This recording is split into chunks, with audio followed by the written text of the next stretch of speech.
Hey, Al Scott here. If you've got a band, a business, a cause, or campaign, and you need stickers to help promote, check out thebumpersticker.com at thebumpersticker.com. They digitally print with solvent ink, so you get the photo quality results of digital with the strength and durability of old-style screen printing. I'm sure glad I sold thebumpersticker.com to Rick back when. He's made a hell of a great company out of it, and there are thousands of satisfied customers who agree with me, too. Let thebumpersticker.com help you get the word out. That's thebumpersticker.com at thebumpersticker.com. All right, you guys, Scott Horton Show, scotthorton.org and libertarianinstitute.org/Scott Horton Show for all the archives and things. Follow me on Twitter at Scott Horton Show, etc. like that. Okay, introducing Stanley Cohen, another New York lawyer. 2 in a row on the show this morning here. Stanley L Cohen, here he is at aljazeera.com. This very important article, I think, Israel's never-ending crimes. It's not just settlements. Welcome back to the show. How are you doing, Stanley? I'm good. Thanks for having me back. Well, I appreciate you joining me. I've just been informed on Twitter that criticism of Israel is only cover for Jew hatred, so I hope you'll forgive me for my anti-Semitism, but I just wanted to interview you about this article that you wrote about Israel. I'm not sure what it says about your anti-Semitism then. No. You see, I'm self-hating. I actually, for the third time in the last 10 years, apparently this year was selected as the number one self-hating Jew in the world. Oh, really? Good for you. Yeah, I'm moving up on Noam Chomsky, who I think won it 4 times over the course of his many years of being objective, fair, critical, and honest about the entity of Israel. Well, as Netanyahu once said in another context, it's absurd. The entire conversation about Israel and its parameters is just completely crazy.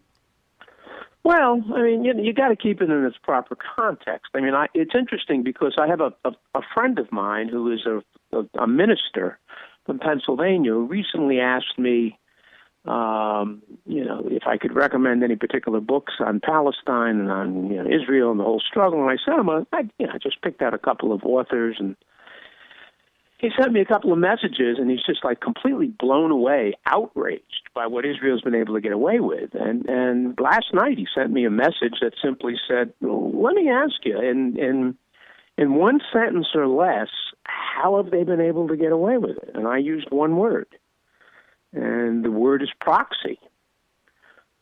Israel has served as a obedient. It's interesting because I have a very different view.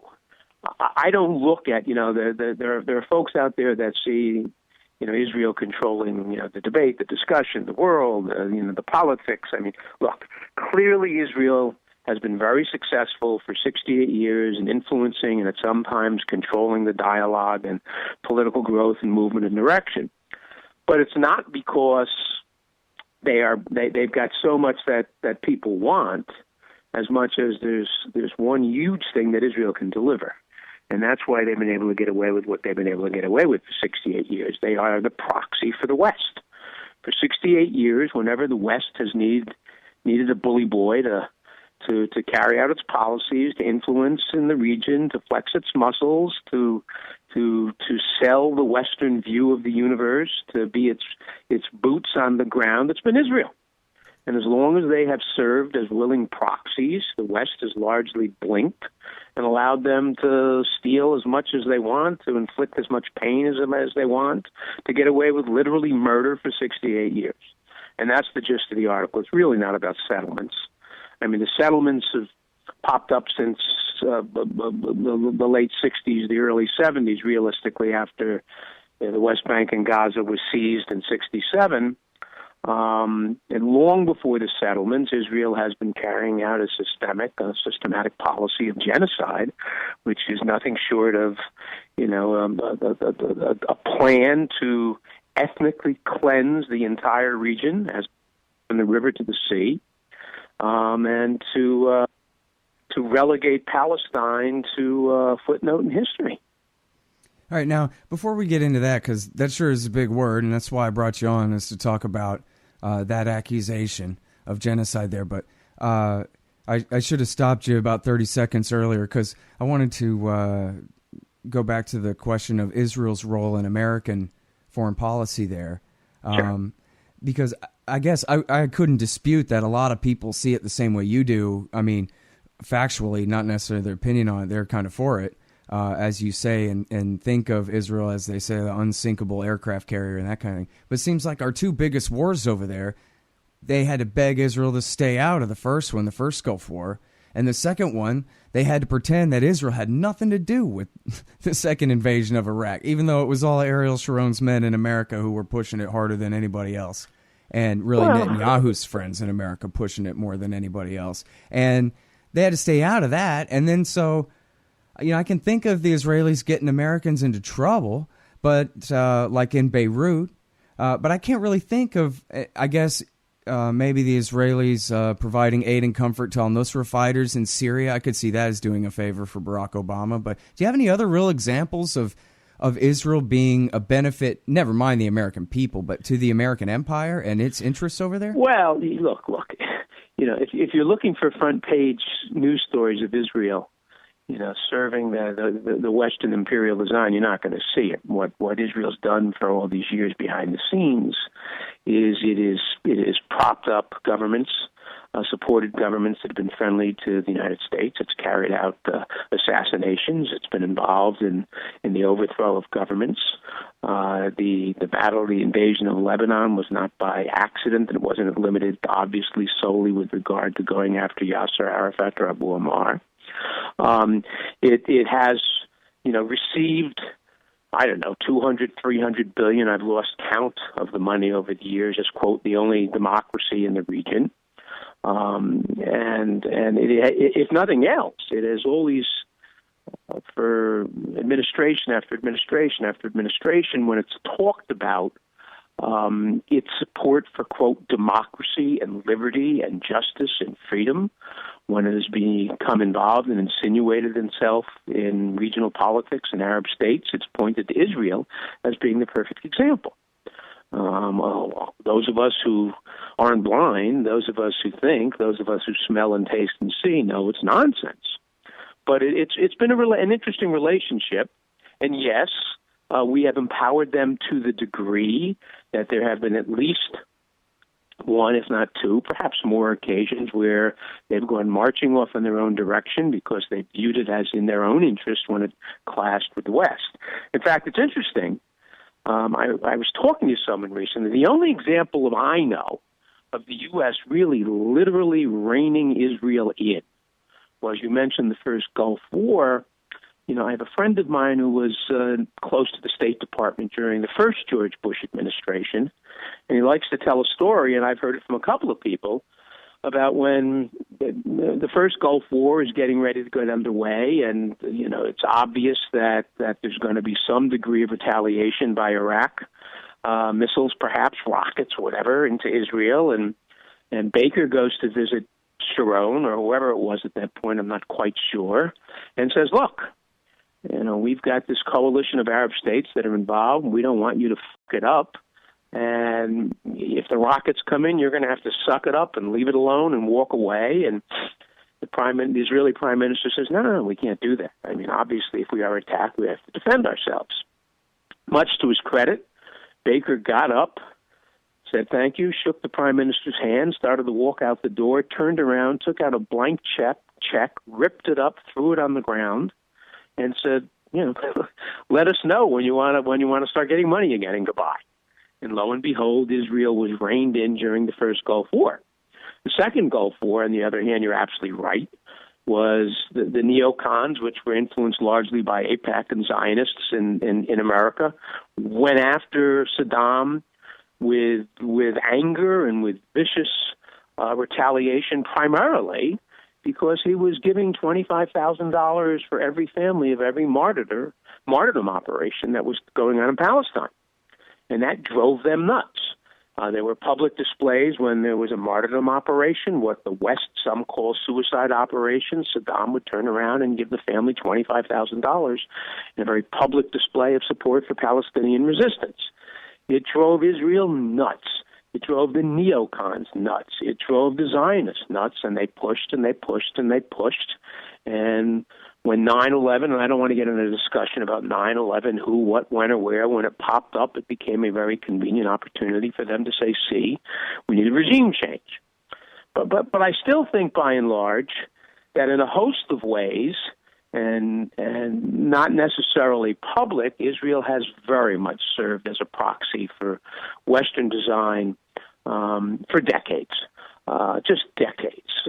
And now that, in particular, Europe is starting to try to rein itself in, there are all sorts of movements and activities happening behind the scenes. I mean, one of the things that I'm sure you picked up in my article, it's not just about settlements, or it may have been actually in my previous letter, which was about an open letter to American Jews. It talks about how, I think it talks about how Israel has provided arms and training and at times even boots on the ground for 10, 15, 20, 25 different states that were defending themselves, for lack of a better word, against revolutionary or independentista movements in Latin America. They supported the Shah. They supported Suharto. They supported people in Latin America. They supported the South African regime.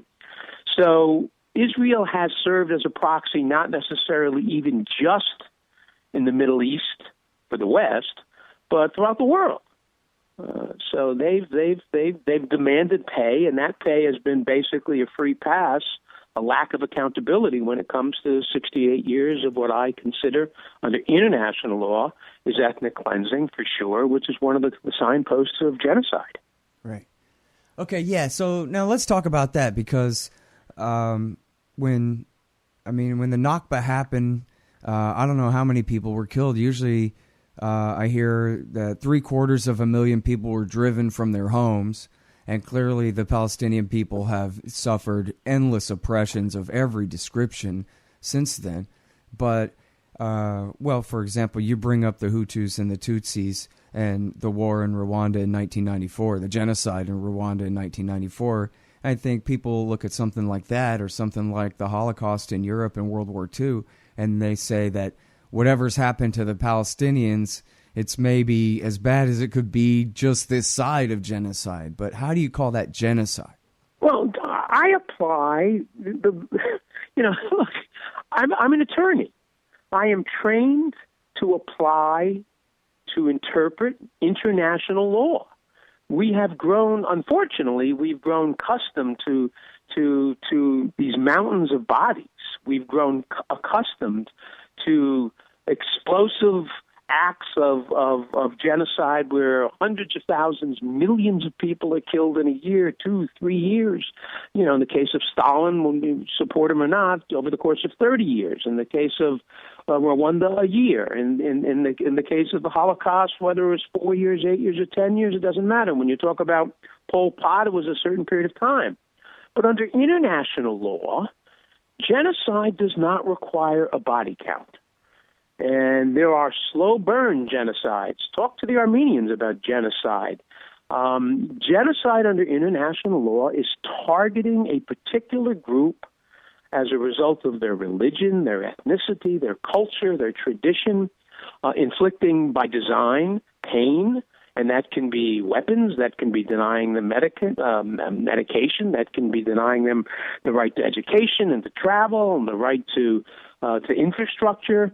And genocide is selecting groups on the basis of any number of variables and with intent to remove them, to injure them, to cause harm to them because of that unique characteristic. It becomes genocide.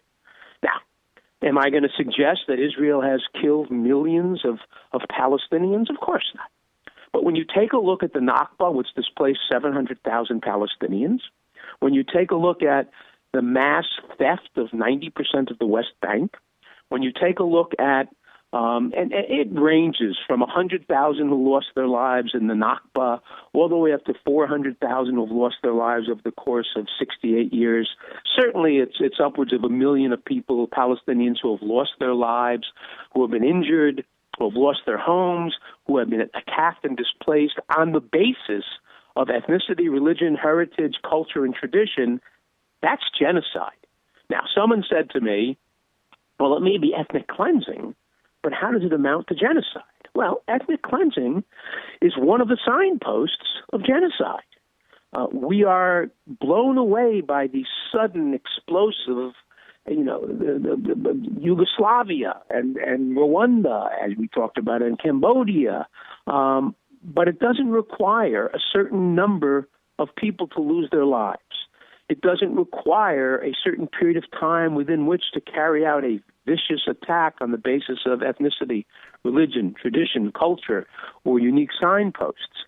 Under international law, just about every trigger for genocide has been embraced, carried out, and enforced by Israel since day one. Okay, It's now genocide. in your article, the article again, everyone, is Israel's never-ending crimes. It's not just the settlements. It's at AlJazeera.com. And the quote here from the Geneva Convention that you have here, deliberately inflicting on the group conditions of life calculated to bring about its physical destruction in whole or in part. I don't know how anybody could deny that. I mean, they say now that it's not even called the West Bank. It's called Judea and Samaria. And Netanyahu, before the last election, said, look, everybody, no matter what else you hear, this is what I really mean. There will always only be one state, ours, between the river and the sea, period.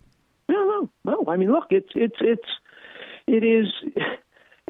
and the paradox that, the early Zionists that played a very active role behind the scenes and, publicly in the Nuremberg tribunals after World War II, from which the definition of genocide has evolved, is worth considering. Look, Israel. People say, well, they only killed 2,500 civilians in 2014, or 2,800 civilians in Gaza in the last attack, or the last act of genocide and ethnic cleansing. 500 or 600 kids involved, and they say, how can you compare that to what happened in Sarajevo? How can you compare that to what happened, in down the road? And there's a dozen other tragedies that are pointed to. And again, that quote, I didn't make that quote up. That quote is international law. The problem is when you start applying the literal definition of international law, you begin to see that there are other countries that have been involved. Has the United States been involved in genocide in Iraq? That's right. People can make a claim they've been involved in genocide in Iraq. Has the United States been involved by supporting one side or another? It doesn't really matter. In the Syrian, what started as a civil war is genocide. Of course. There are classic examples of genocide that have popped up all over the world, largely carried out by the West or Western proxies, but we tried to hide behind this notion that it requires a mountain of bodies and an explosive period of rage. That's not the law. All right. So, now I was interviewing Ramzi Baroud the other day. He's a Palestinian American. You may know him very well, as far as I know. And so he's certainly a one-state guy. And I brought up the usual objection, which is, boy, if you think the Israelis are treating you bad now, can you imagine them ever standing for one state and equal rights? Instead, it would be another worse civil war and another Nakba, right? And he said, yeah, but that's our life all day anyway. And so, sort of to paraphrase you, a big spasm of violence breaking out, of just doubling down on that for a short amount of time or something like that, makes no difference at this point. Well, they already are suffering the complete destruction of their civilization. The best hope they have now is for people to stop believing that someday they're going to have their own independent Palestinian state on the West Bank and the Gaza Strip, because they're not, and to demand equal rights as citizens of Israel, daily, loudly, and with full consensus from now on, and quit being distracted. What do you think of that? I have a different view. I have been a one-state or a binational state supporter for going on 20 years now. Well, we talked about the binational state a little bit, too. I'd love to hear what you have to say about that. Yeah, look, it may end up being the first step towards a one-state solution, but the binational state, for example, of Switzerland, which has different provinces and different areas that are influenced by different cultures and traditions, but yet a part of one body, it may very well be the interim step that was once seen as, quote, the two-state solution as an interim step to the one-state solution. I don't see the kind of look. And I'm writing a book right now. I'm in the midst of it that proposes, and I'm really not going to get into it now, how we deal with the two biggest issues in the one-state resolution, which is the right of return of Palestinians and the settlement movement in the West Bank. And I think they can be dealt with traditional tort law as civil wrongs and remedies and relief. I don't see the kind of explosive flashback with a one-state resolution. Will there be extreme right-wing Zionist settlers, and perhaps they've become even systemic, that are going to resist, that are going to get ugly, that acts are going to be carried out? I think what people keep forgetting is, there's this notion that Palestinians are, quote, jihadis, and I hate that term. There's this notion. People forget that Palestinians are an agrarian society. Per capita, they are the most highly educated group in that region, if not in the world right now. People don't understand. It's not as if Palestinians have nothing better to do than to live or to die. It took decades to learn how to defend themselves, literally, under international law. I see the one-state resolution, as long as there is full equality and there are no roadblocks and there's no state religion, and there's one person, one vote, with Jerusalem as the capital, and there's the ability to travel. I don't see it as Baruch Goldstein. I don't see it that kind of explosive result.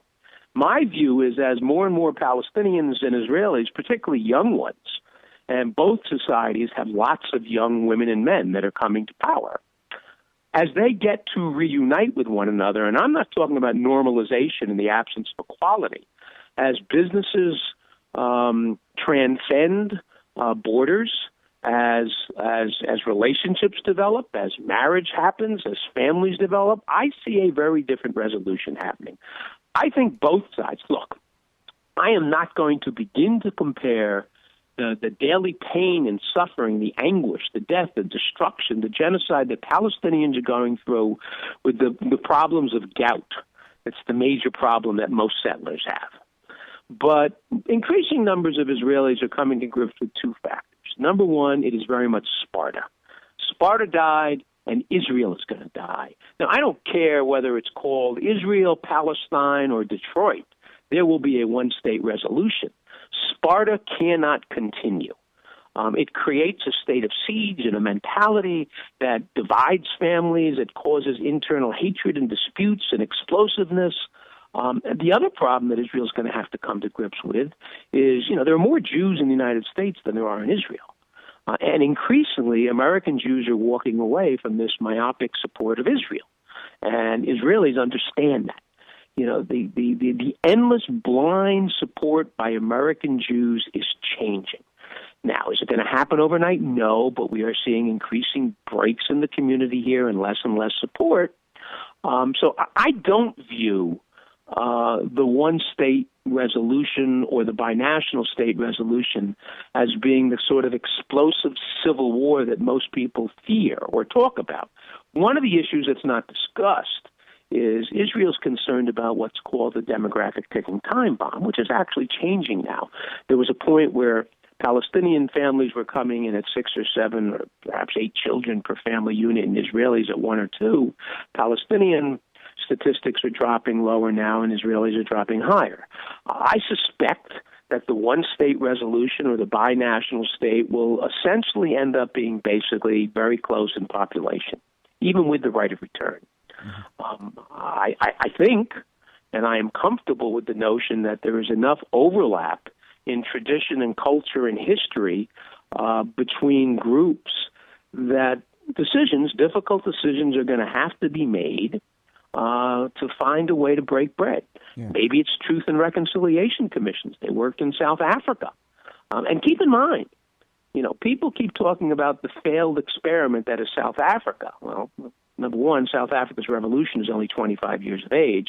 And number two, the system of oppression and the system of Bantustans and the system of discrimination, which is in every respect parallel between Israel and South Africa before the revolution, the South African, the African class, the ANC class did not have the history and tradition of commerce and education and development and growth and freedom and movement and history that they did in South Africa that's going on in Palestine. Mm-hmm. I think there's some commonalities. I think there's some overlap. I do not expect. I think the argument that it's going to be an explosive civil war type development is for some convenient, for some denial, and ultimately for some the excuse to maintain this false notion of there being a two-state solution, which is impossible. Yeah. It will never be a two-state solution.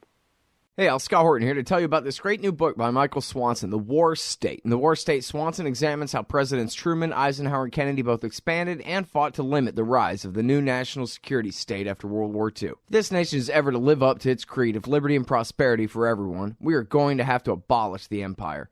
Know your enemy. Get The War State by Michael Swanson. It's available at your local bookstore or at Amazon.com in Kindle or in paperback. Just click the book in the right margin at scotthorton.org or thewarstate.com.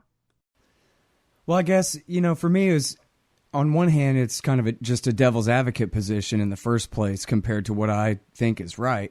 But also, it seems like if they fought so hard, and this is the most right-wing government coalition in Israeli history now, and if they fought so hard to keep it this way, it seems like, from the point of view of an Israeli nationalist, having a one-state solution with actual equal rights for the Palestinians would be a much harsher loss for them than just giving up the West Bank. But maybe not. Well, look, the reality of it is it's a difference without a distinction. The West Bank now has almost 1 million illegal immigrant settlers. It's taken 90% of the West Bank. It's essentially annexed. Gaza is also occupied. Under international law, occupation doesn't require that Israel can be on the ground in Gaza to describe it as an occupied territory. You've got 2 million people that are occupied because their borders, their air, their water, their sea, their access, immigration, exits, entrance is all controlled by a foreign state. So you've got, what do you got? You got 5 million, 6 million Palestinians, one way or another, living under occupation in Palestine, or what some call parts of Israel. You've got another, 1.5, 2 million Palestinians that are clearly second-class Israeli citizens. You've got about 7 million Israelis. The numbers are fairly equal. The reality of it is, just as happened in South Africa, no matter how vicious, no matter how hate-driven, no matter how reactionary the settler movement and the Zionist movement and the right-wing movement may be in Israel, as the markets close, as the BDS movement grows, as Europe, who is their largest trading partner, begins to back off, as sanctions increase, and as the walls grow higher and higher around themselves as much as Palestinians, as American Jews stop the blind support of Israel, I think that the right in Israel is going to have to take a very close, long, and hard look in the mirror. And I think when they do, they're going to come to grips with the reality that they can't survive as Sparta and that the two-state solution is impossible. I mean, the notion that you are going to, walk away, leave 800,000 settlers, withdraw them, 90% of the West Bank already annexed, that's not connected to Gaza, that somehow is going to be set up with a system of tunnels and walls and barricades. Those aren't two states. That continues to be another Bantustan. Yeah. It continues to generate another generation of resistance and fight it. Yeah, I mean, I think that's a very important point here, too, that people don't often articulate very well, even if they know it, and I'm pleading guilty myself, that the best proposal for a Palestinian state ever had it a demilitarized, completely controlled and ruled little sub-state like an Indian reservation or something, nothing like a true nation of its own. So under Israeli control perpetually anyway, in other words. Look. Look, Israel, controls every aspect of life in Gaza. Israel controls every aspect of life in the West Bank. If tomorrow Israel woke up and said, we recognize two states, if tomorrow 800,000 settlers simply disappeared, if tomorrow Israel announced that it would recognize the equality of an equal state called Palestine, it would still control all of its borders, all of its resources, who could come, who could go, when and where, and that's not a state. It's a Bantustan, and it is a formula for continued resistance. It is a formula for continued armed struggle, which is recognized under international law, and it continues to be an occupation because, as I said, Gaza is very much occupied as we speak right now, despite the fact that there's not a single settler within the territory, the very small Bantustan of Palestine. Of Gaza. Well, in fact, they're worse off now that there are no Israeli settlers in Gaza because they were basically acting as de facto shields from the worst of Israeli brutality. They've turned it into simply an open-air prison since then. Well, that was the strategy all along.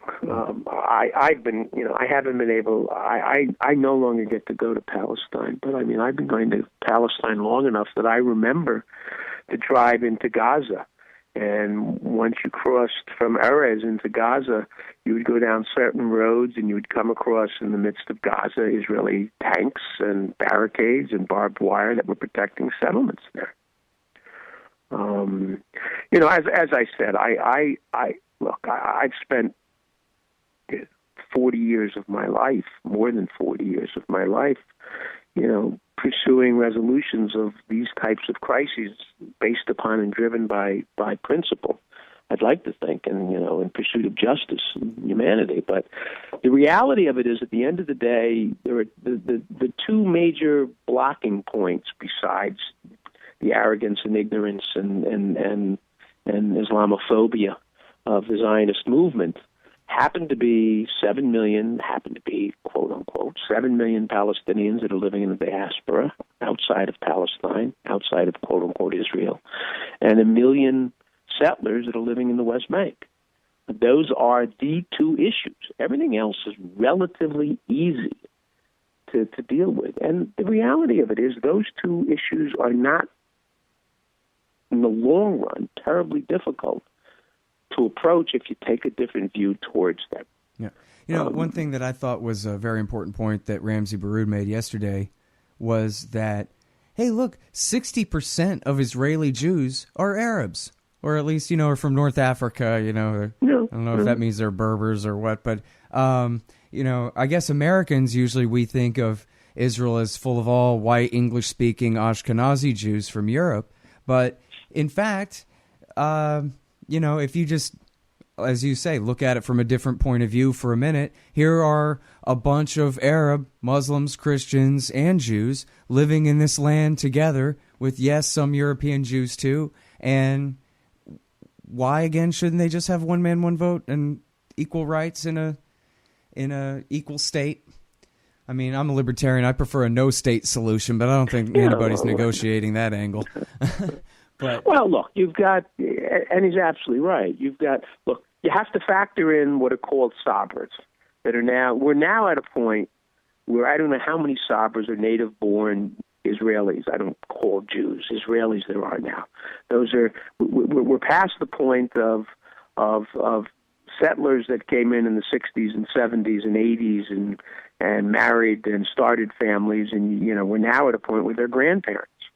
So you've got Sabras that are either of recent vintage, or you've got Sabras that I've got friends that are Sabras that are 2, 3, 4 generations old. You've got increasing numbers of Sephardic Jews, and that's why increasingly Israel becomes even closer towards South Africa, because it becomes not only religion and ethnic-based discrimination or segregation or ethnic cleansing, but racial as well. We keep forgetting that there is that outdoor prison. We don't forget, but people tend to overlook that there's this outdoor prison in the desert filled with I don't know how many tens of thousands of, quote, undocumented, what Israel calls illegal immigrants that are from Africa from North Africa that are being housed in the desert while they try to resolve what to do with them, with families divided and split up, with children and wives, mostly wives, deported, kicked out of Israel with 30 or 40,000. I don't know how many numbers of it is men being kept in the desert. So increasingly, Israel is now having to come to grips with the South African module as well, where you're talking about race-based discrimination. Sephardic Jews, race-based discrimination. I mean, the battle between Ashkenazi Jews and Sephardic Jews is age-old.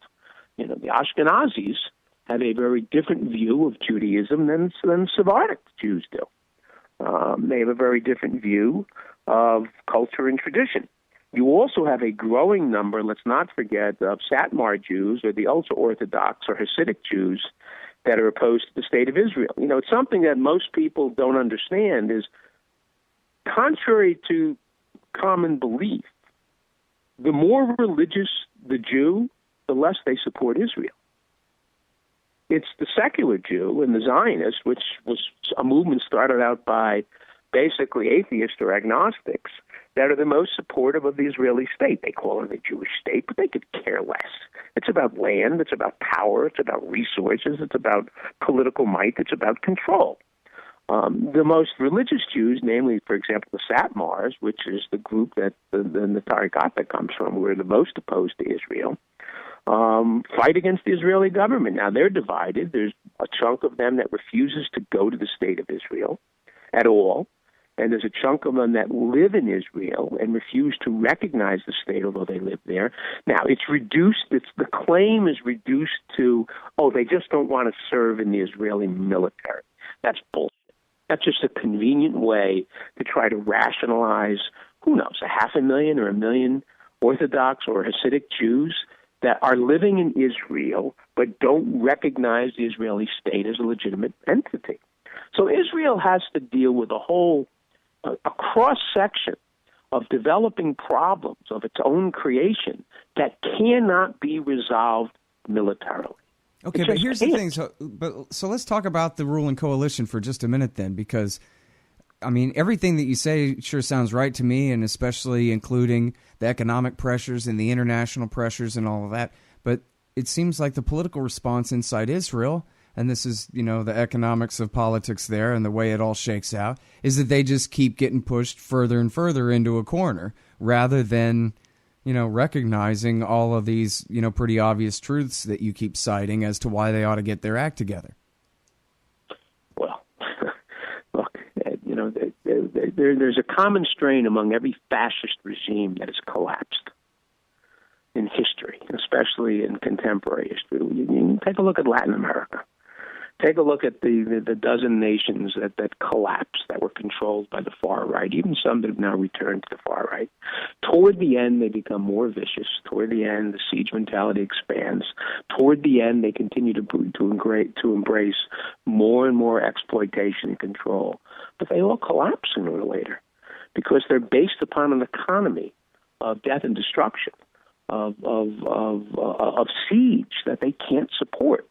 And particularly when money begins to dry up from outside of the siege and when support begins to dry up out of the siege, sooner or later they have to take a look in the mirror and say, this can't go on. And I actually look at the growing influence and power, the public face of fascism in Israel to some degree as preferable to the neoliberals floating around there. It's the neoliberals who end up killing us always. It's the neoliberals who end up, allowing 8 years of Obama policies to disguise 8 years of hell for working class people and people of color and poor and women and distinct minorities. And everybody else too. Yeah, I'm not so. Look, it is ugly. It will continue to get ugly. It will get uglier. I think yesterday, if it holds up, the integration of Hamas and Jihad with Fatah into the PLO with a brand new umbrella organization, which is something that folks have been working on to accomplish for quite a while, which apparently has now at least moved forward and did in Moscow over the last few days, is a significant victory. The Palestinian resistance will now, and we'll see if it holds up. We'll see if people like the Halin or we'll see if Abu Mazen can hold on. That generation will be willing to defer to a grand political body under the PLO, which will, in essence, define the resistance and how it moves into the future. But Israel has always survived or exploited the schism between various arms of resistance among the Palestinian community. And hopefully, as a result of the last 6 months or year in particular, that separation is narrowing. And if, in fact, as a result of what just took place in Moscow, if it takes shape and form, if the PLO is revitalized with Hamas and Jihad and Fatah being absorbed by them as an active body of leadership, you're going to see a very different level of strategy and resistance. And I think it's a prudent step for many reasons, not least of which, with the coronation of Trump and his lunacy, who knows how things are going to play out right there. Yeah, that's what I was just going to ask you, because we're recording this 2 days before his inauguration, and he's apparently going to have for his ambassador to Israel and also his new, I don't know exactly the title that he gave him, but the person in charge of negotiating a peace settlement there are two extremely right-wing nationalists who completely deny the Palestinians' rights in the West Bank. Well, look, that's fine. I mean, Donald. Well, it's along the lines of what you said about, well, hey, at least the fascists are taking their mask off and escalating and forcing the crisis. So somebody's got to choose, but could get a lot uglier before it gets better, Well, it could. On the other hand, I am convinced that increasingly, look, the United States just gave Israel $40 billion. So even if Trump one day got struck by a bolt of lightning and empowered him with some degree of wisdom, experience, knowledge, humanity, compassion, or even practical approach towards these incredible issues, even if that happened, with $38 billion in the bank, Israel can tell Trump to go jump into the ocean. Especially as American Jews are moving further and further away from blind support for Israel, and especially as my open letter to American Jews spoke about, with the Trump administration embracing anti-Semitism at its core in the name of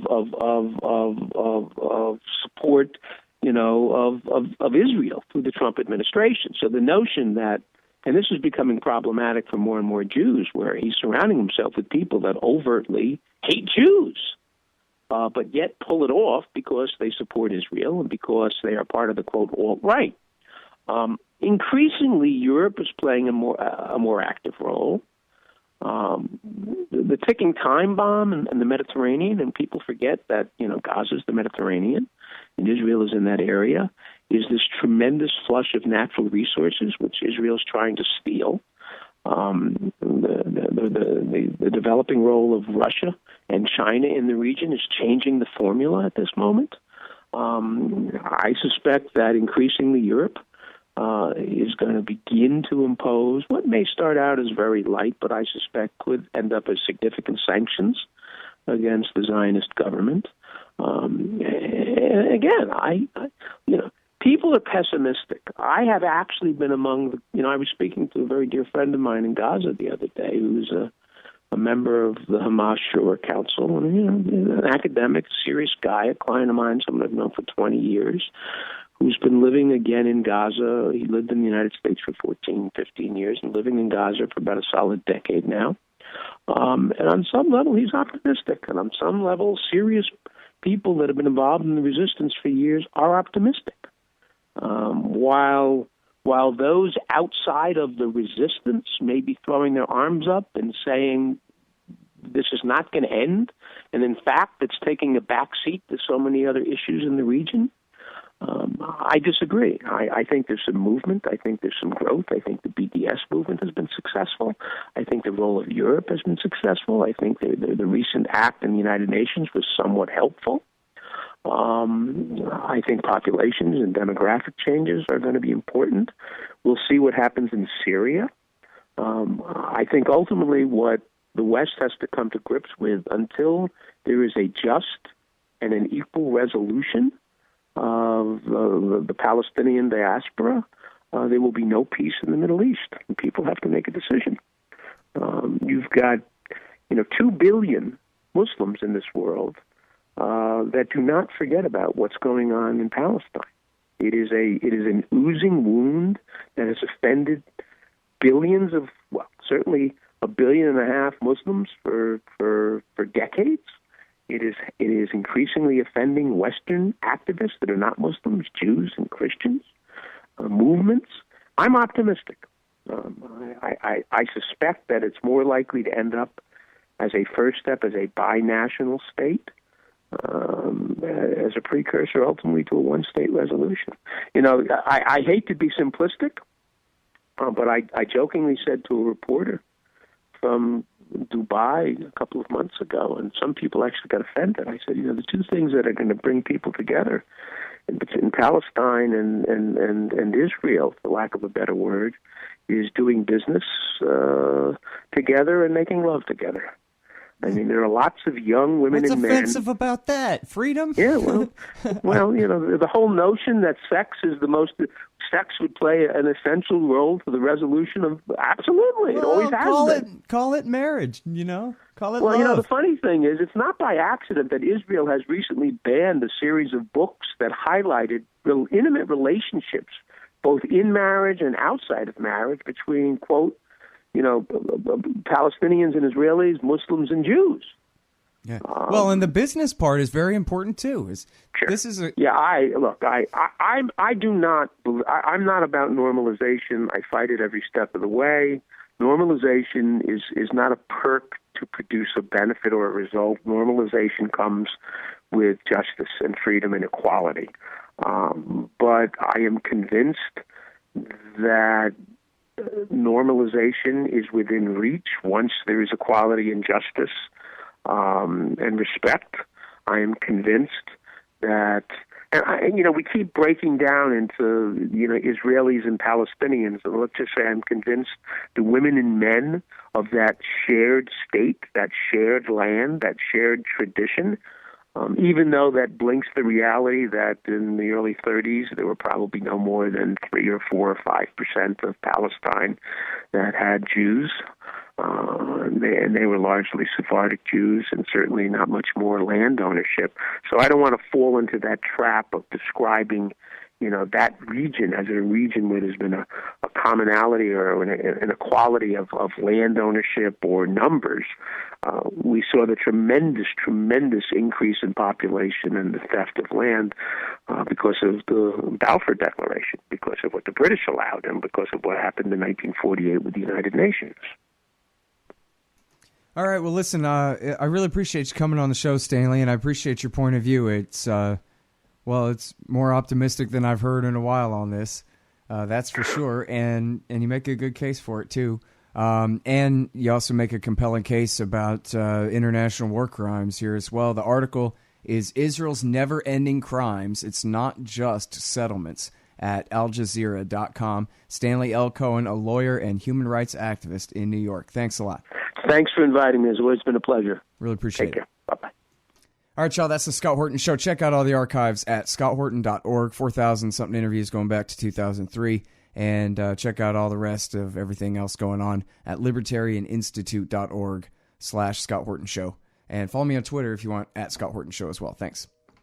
You hate government? One of them libertarian types? Or maybe you just can't stand the president, gun grabbers, or warmongers. Me too. That's why I invented LibertyStickers.com. Well, Rick owns it now, and I didn't make up all of them, but still, if you're driving around and want to tell everyone else how wrong their politics are, there's only one place to go. LibertyStickers.com has got your bumper covered. Left, right, libertarian, empire, police, state, founders quote, central banking. Yes, bumper stickers about central banking. Lots of them. And, well, everything that matters. LibertyStickers.com. Everyone else's stickers suck.